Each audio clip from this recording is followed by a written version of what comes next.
Dr. Miller here, and did you know some of the tastiest foods are also superstars for your health? Today, we're going to dive into the world of fermented foods and their amazing benefits. Fermented foods are created through a process where microbes like bacteria or yeast transform sugar and other compounds.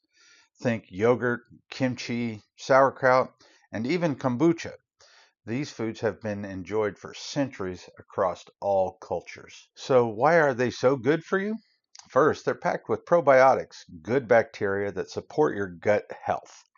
A healthy gut can boost digestion, improve immunity, and even lift your mood. Fermented foods also make nutrients easier to absorb and can reduce inflammation. For example, studies suggest that eating yogurt regularly may lower the risk of heart disease, while kimchi's antioxidants can fight oxidative stress. Adding fermented foods to your diet is easy. Blend yogurt into smoothies, toss sauerkraut on a sandwich, or spice up your meals with a little kimchi.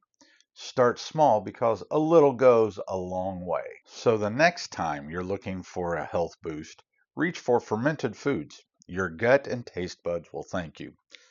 Like and subscribe for more health tips.